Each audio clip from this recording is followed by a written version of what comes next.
Imaginez-vous demain matin, ouvrant les yeux sur un monde plongé dans un chaos financier absolu. Votre téléphone déborde de notifications catastrophiques. Banque en faillite, distributeur automatique vide, émeutes dans les rues. Ce scénario n'est pas tiré d'un film d'apocalypse économique, mais d'une réalité très concrète qui va frapper en 2025.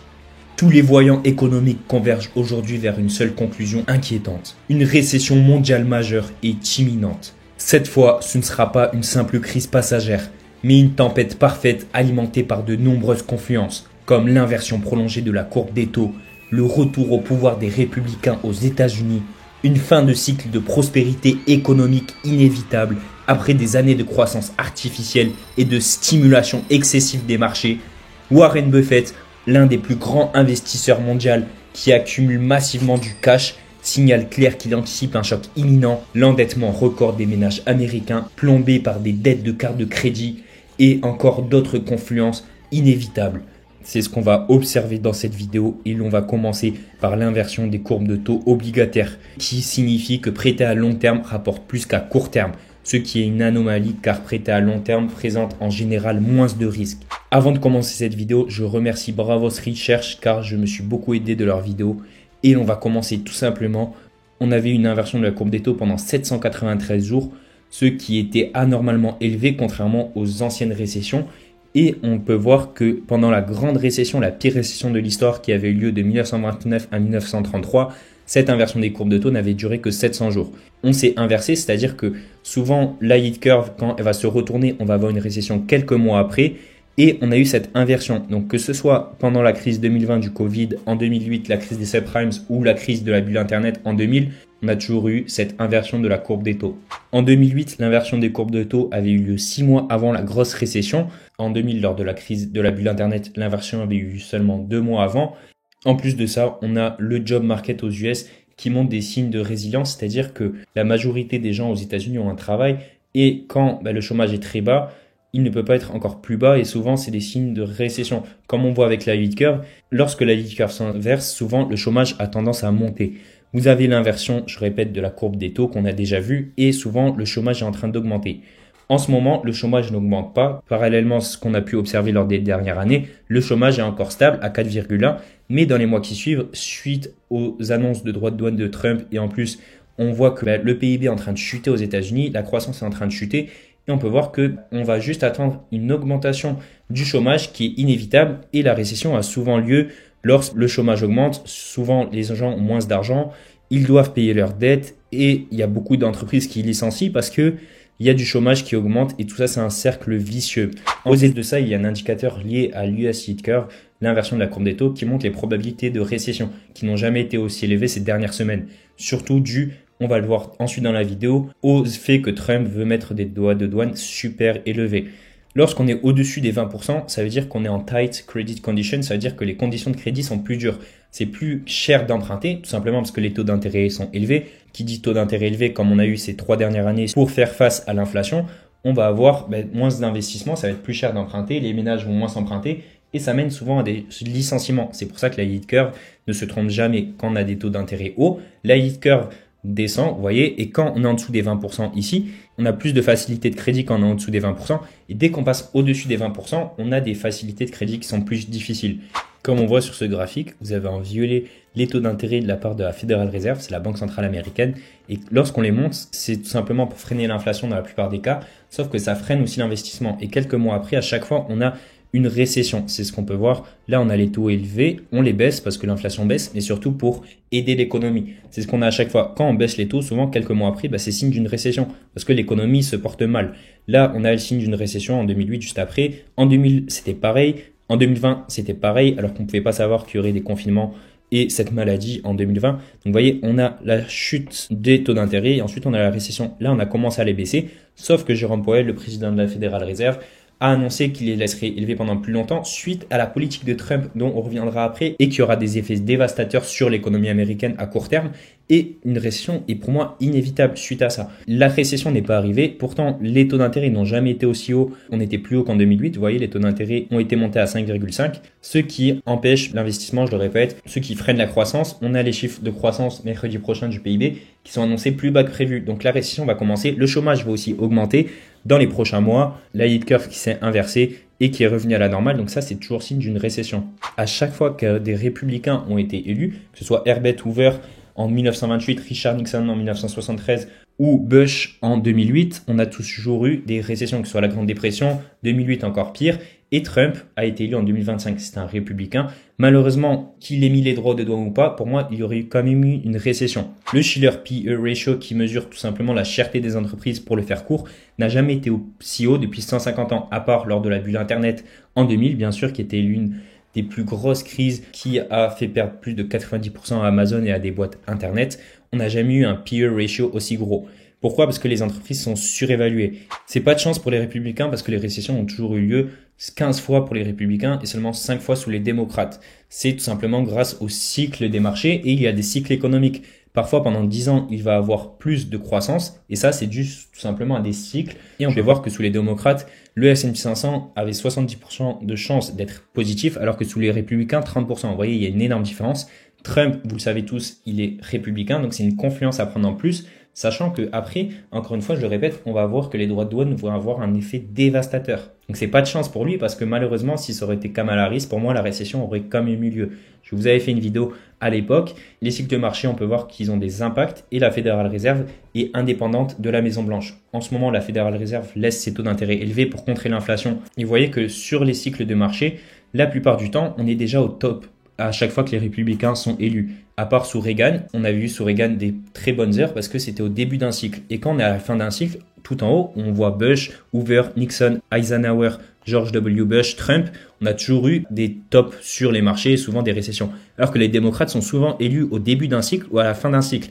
Donc ce n'est pas à cause des républicains, c'est juste de la chance que les démocrates ont d'arriver à un début de cycle parce qu'au début de cycle, c'est beaucoup plus simple de faire des performances. Et on peut voir que Trump numéro 2, donc le deuxième mandat de Trump, arrive à la fin d'un cycle tout simplement parce que les marchés sont surévalués. On peut voir que c'est la fin d'un cycle pour Trump. Donc malheureusement, ça va être compliqué pour lui d'avoir un mandat positif, surtout, je pense, en 2025-2026, suite aux valorisations excessives des marchés financiers, dont on reviendra après.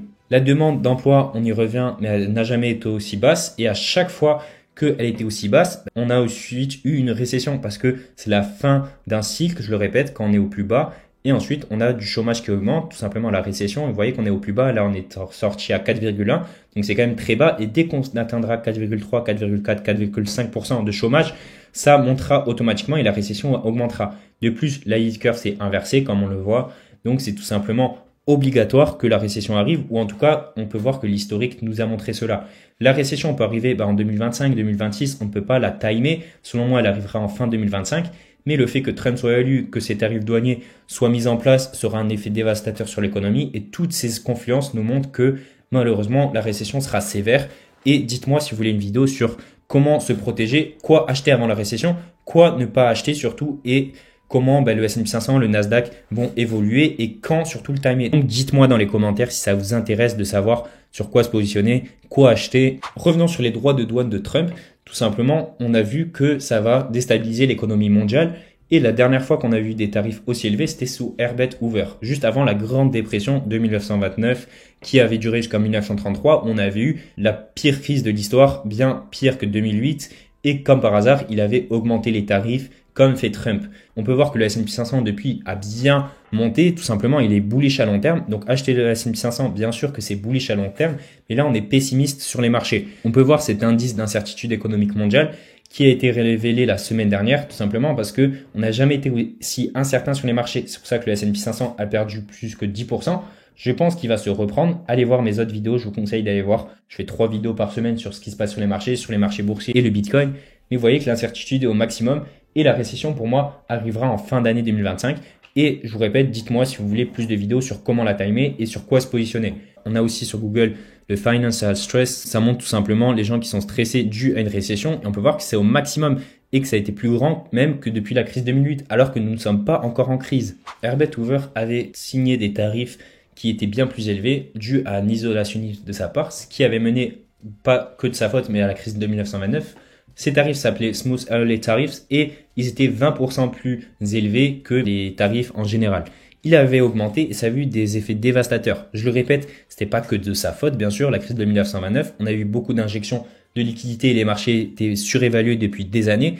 Mais on peut voir que les tarifs, depuis la Grande Dépression, ils ont chuté considérablement, ce qui avait donné, bien sûr, une force et la première puissance économique aux États-Unis. Ils avaient profité des tarifs bas et on estime que les tarifs pourraient revenir à des taux de 17,7%, ce qui est bien plus élevé que prévu. Comme vous voyez, en 2016, quand Trump avait été élu, il les avait augmentés un petit peu, mais pas à des montants comme ça. Donc personnellement, je suis optimiste sur le fait que Trump, on sait qu'il adore négocier, il adore en dire trop, en dire plus, pour au final ne pas dire ce qu'il fait, parce que c'est son art de négocier, ça marche très bien. Il a fait un livre d'ailleurs sur ça, mais je pense que les tarifs ne seront pas à 17,7%, sinon ce sera encore plus dévastateur. Parce que des tarifs qui augmentent, c'est tout simplement les profits des entreprises qui chutent, et ça, c'est tout simplement mauvais pour le stock market, c'est-à-dire pour les S&P 500, le Nasdaq 100, et on peut voir que pendant la Grande Dépression, les marges des entreprises sont retombées à des taux de 0%, les marchés financiers avaient perdu 90%, ce qui était énorme, on peut voir sur le Dow Jones ou à l'S&P 500 à l'époque, mais pour les tarifs, que ce soit en 1930 ou même en 1940 ou pendant le premier mandat de Trump, pendant qu'il met ses tarifs, il y a toujours un délai de 1 an avant qu'on voit des réelles répercussions sur les marchés. C'est pour ça que je pense que la récession ne va pas arriver maintenant. On a beaucoup de liquidités en place et la récession pourrait arriver en fin 2025, début 2026. Je pense plus à fin 2025. D'ailleurs, dites-moi si vous voulez des vidéos sur quand la timer. Mais maintenant, on va se pencher sur le fait que Warren Buffett accumule beaucoup de cash. Donc Berkshire Hathaway, qui est tout simplement sa holding, son entreprise qui est une entreprise d'investissement, n'a jamais eu autant de cash, c'est-à-dire d'argent, correspond à 325 trilliards de dollars. C'est énorme. On peut voir qu'en pourcentage, ensuite, il n'a jamais eu autant de cash. Donc bien sûr, il est quand même investi dans des actions, mais cet investisseur de légende, pour ceux qui ne savent pas, Warren Buffett est l'un des meilleurs investisseurs de l'histoire. Son entreprise Berkshire Hathaway a fait 2100% de performance depuis 1997, alors que le S&P 500, qui est l'un des meilleurs investissements possibles, a fait, entre guillemets, seulement 800%. Pour montrer la performance de Warren Buffett, qui n'est pas seul, mais avant les années 97, en plus de ça, il faisait des performances bien plus élevées, Warren Buffett, parce qu'il avait beaucoup moins de cash. Aujourd'hui, Berkshire Hathaway, son entreprise, est l'une des plus valorisées de la planète, donc il ne peut pas rentrer sur toutes les entreprises comme ça et aussi facilement. Et on voit que son cash n'a jamais été aussi élevé, en milliards de dollars bien sûr, et ensuite on va voir en pourcentage parce que plus son entreprise grossit, plus il a du cash. Et on peut voir que pendant la crise Covid, il avait beaucoup déversé pour tout simplement acheter des entreprises qui étaient à des prix réduits parce que le S&P 500 avait perdu 35%. Aujourd'hui, son entreprise Berkshire Hathaway est beaucoup plus grosse qu'en 1990. En 97, le market cap de Berkshire Hathaway valait pour 50 billions de dollars et aujourd'hui 1 trillion, 1000 milliards. C'est une des plus grosses entreprises qu'il existe. Elle est dans le top 15 bien sûr. Et maintenant, il faut savoir à combien son portfolio est évalué en cash. C'est ça qui nous importe. Parce que si son entreprise vaut des milliards et milliards et milliards de dollars, mais il n'y a qu'1% en cash, bien sûr, ça fera beaucoup d'argent. Mais son pourcentage est de 30% en cash, ce qui n'a jamais été aussi élevé aussi. Vous voyez ce pourcentage, on peut voir qu'avant la crise de 2008, tout simplement la crise des subprimes, son montant de cash était très élevé. Il avait atteint 25% en 2005. 2005, vous vous dites, d'accord, mais c'était tôt. Pour ceux qui savent, les marchés commençaient à chuter en 2007. Pourquoi il avait autant de cash en 2005? Il a commencé à en déverser, tout simplement parce qu'il ne prévoit pas le marché. Il le dit souvent, Warren Buffett, c'est un investisseur moyen long terme et ce n'est pas un trader. Donc, il a accumulé bien avant du cash, ce qu'il fait en ce moment. On peut voir qu'il a 30% de cash. Berkshire Hathaway ne fait que accumuler du cash. Tout simplement, je pense, pour la déverser pendant la récession parce que les actifs seront beaucoup moins chers et il pourra faire des plus grosses performances. Sachant que pour lui, les marchés sont très chers, je le pense aussi. Vous avez vu, le PE ratio est beaucoup trop élevé. On a des entreprises qui sont valorisées à des montants énormes, comme Tesla qui a bien chuté depuis, comme Palantir qui est quand même valorisé trop cher pour moi. Mais comme je l'ai dit en décembre 2004, il commençait à racheter. Pourquoi? Parce qu'il avait beaucoup trop de cash et il ne tame pas la récession. Donc la récession, je vous l'ai dit, elle ne peut pas arriver maintenant. Depuis des mois, des gens vendent les actions tout simplement parce que Warren Buffett accumule du cash. Mais vous avez vu qu'il y avait quand même 3 ans de délai quand il avait accumulé autant de cash en 2004. Donc Warren Buffett est un investisseur de légende, mais ce n'est pas un trader. Revenons-en au PE ratio, tout simplement, c'est que le PE ratio, les entreprises du S&P 500 n'ont jamais été aussi chères. Que ce soit après 2021, on avait connu une correction suite à la hausse des taux d'intérêt, ou en 99, la bulle Internet. On avait eu tout simplement le S&P 500 qui chutait parce que c'était trop valorisé, les entreprises étaient considérées comme trop chères, trop surévaluées. Et là, on a la même chose depuis 2024, que ce soit les entreprises, les 7 magnifiques surtout, qui n'ont fait que augmenter, qui n'ont fait que surperformer le marché. On peut voir que le forward PE ratio aussi n'a jamais été aussi haut, que ce soit dans le secteur financier, industriel ou des matériaux. On peut voir qu'il y a des pics. Et quand il y a des pics, c'est souvent des moments pour vendre. L'une des raisons pourquoi Warren Buffett accumule autant de cash, on l'a vu, c'est parce que les taux d'intérêt sont hauts. Et quand les taux d'intérêt sont hauts, votre cash, votre argent est mieux rémunéré quand vous achetez des obligations américaines. Environ à 4,3% en ce moment. Alors pourquoi prendre des risques en investissant sur les marchés alors que votre argent est rémunéré 4,3%? C'est aussi l'une des raisons pourquoi Warren Buffett se désengage des marchés. Moi, je pense qu'il prévoit une crise et une chute des marchés boursiers et qu'il accumulera pendant ce moment-là, mais aussi le S&P 500 sur ce graphique qui montre tout simplement la cherté, ou en tout cas, est-ce que c'est plus rentable d'acheter du S&P 500 ou des obligations et plus risqué? Et on peut voir que quand on chute, regardez, quand on passe sous les zéros de S&P 500 earnings, on va voir que c'est souvent sur des points hauts sur le S&P 500. Parce que est-ce que c'est judicieux d'acheter le S&P 500 là? Non, on l'a toujours vu. Aujourd'hui, on est passé sous cette barre. Donc, est-ce que c'est judicieux de racheter massivement? Non, c'est pour ça qu'il y a quelques mois, j'avais commencé à vous dire attention, je prends maintenant des achats parce que je pense qu'à court terme, il va avoir un retracement. Mais aujourd'hui, le cash est rémunéré ici entre 4,3 et 5%. Alors que il y a plus de chances, les analystes disent que les actions américaines vont être valorisées entre 2 et 3% lors des prochaines années. Mais le S&P 500 a subi un rallye haussier. Depuis, il avait un peu chuté. Vous savez, depuis mi-février, le S&P 500 a subi une correction. Mais les 7 magnifiques et les grosses entreprises technologiques américaines sont beaucoup trop surévaluées aujourd'hui. Leur PE ratio, tout simplement la cherté de ces entreprises, sont beaucoup trop élevées. Et pour moi, le marché, je le répète, est surévalué. 53% des entreprises américaines ont été dues à seulement quelques entreprises, que ce soit Nvidia, Apple, Amazon, Alphabet, Meta, Broadcom, Tesla, Microsoft, ce qui montre que c'est une minorité de ces entreprises qui tirent le S&P 500 par le haut, parce que les 492 dans ce cas-là entreprises restantes, parce que j'ai rajouté Broadcom au set magnifique, elles ne font pas beaucoup de performance, elles stagnent, elles font 2 à 3% de performance par an depuis 2023-2024. Et ce n'est pas normal parce que c'est toujours signe d'une récession. Les acteurs sont positionnés que sur quelques gros acteurs, que ce soit Nvidia, Apple, Amazon, etc. Et ça, c'est négatif parce que quand la bulle, pour moi, de l'IA va exploser, bien sûr, l'IA à moyen long terme, ça va être magnifique, ça va être incroyable. Et Nvidia, Apple, Amazon seront à des montants bien plus élevés qu'aujourd'hui. Mais il va avoir un retracement baissier inévitable. Comme on en a eu en 2000, beaucoup d'entreprises ont péri et beaucoup d'entreprises ont subi une grosse chute avant de revenir des années plus tard, beaucoup plus performantes et beaucoup plus puissantes. Encore une fois, je vous montre le Shiller PE ratio qui montre la cherté des entreprises. Et pendant la bulle Internet, elle était bien plus élevée à 43. Mais à chaque fois, que ce soit en 1929, la Grande Dépression, la chute de S&P 500 qui avait perdu de plus de 20% en 2022. Ici, on avait une cherté des entreprises assez élevée. 2000, je le répète, 1929, la Grande Dépression. Et là, on est sur des ratios quand même très élevés. Donc, ça ne m'étonnerait pas qu'on ait un retracement. Qui dit retracement dit chute des marchés boursiers. On a aussi, depuis le rallye de 2022, depuis la hausse du S&P 500, le gold, le S&P 500 et bien sûr le private equity ETF, donc tous les ETF qui ont des performances assez hallucinantes, que ce soit 75%, 61% sur le gold ou bien 58% sur les ETF.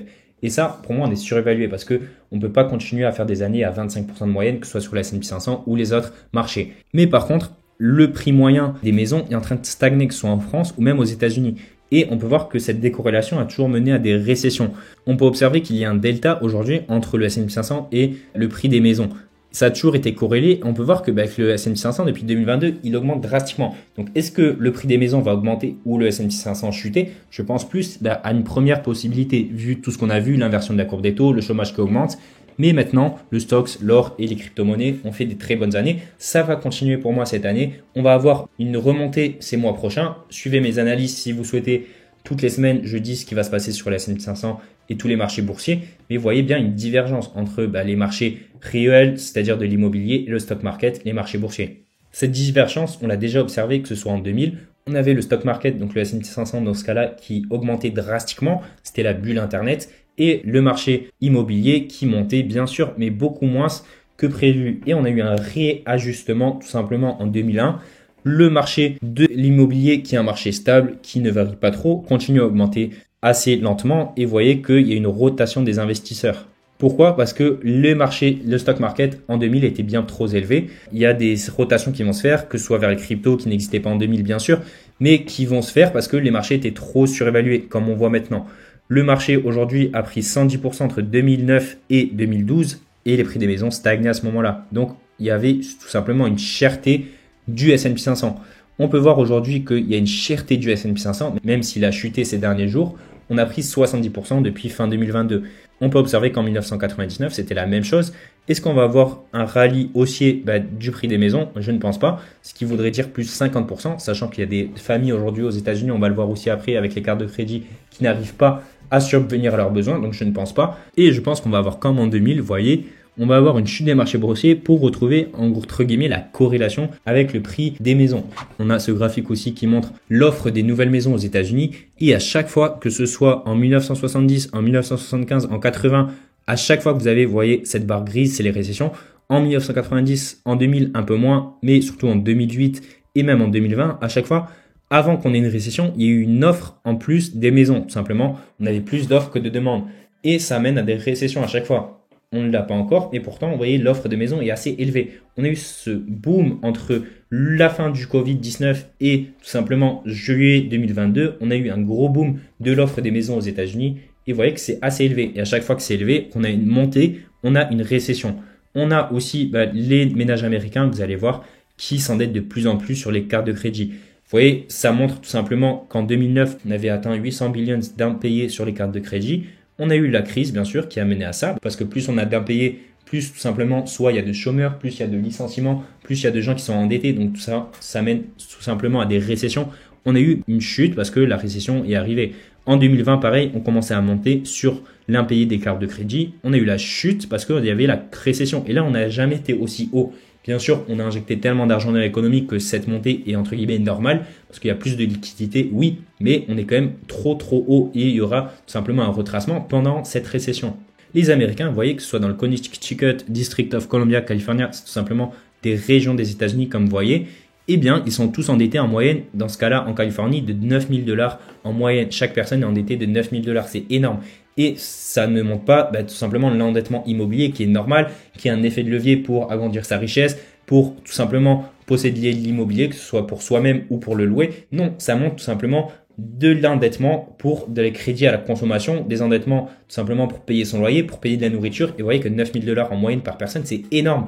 En France, on n'est pas à des niveaux-là parce que les États-Unis sont le pays de la consommation. C'est bien pour l'économie, c'est bien pour la croissance, mais c'est malheureux pour une partie de la population qui s'endette, qui consomme dans n'importe quoi, malheureusement, dans des télés, dans des switches, dans n'importe quoi, j'ai envie de dire, et qui achète, qui dépense à tout va et ensuite qui se trouve endetté. Et comme on l'a vu, plus il y a d'endettement, plus c'est signe qu'une récession va arriver. Donc, vous voyez que ce soit en Californie ou même dans une région assez pauvre comme le Missouri, qui est entre guillemets moins endetté que la Californie ou même bien New York, et vous voyez que le Missouri qui est ici est quand même endetté en moyenne par personne à 6 000 $. C'est énorme. Merci encore d'avoir regardé la vidéo. N'hésitez pas à liker, à commenter et aussi à me dire si vous voulez des vidéos sur quoi acheter avant la récession, pendant la récession, sur quoi se positionner et surtout comment le S&P 500 va gérer cette chute-là, jusqu'à où il va chuter selon moi. Est-ce qu'on va avoir un retracement? Selon moi, oui, un retracement haussier avant la chute en fin d'année. Donc dites-moi si vous voulez des vidéos sur tous ces sujets. Je serai intéressé de lire ça en commentaire et surtout de préparer ça si ça vous intéresse réellement.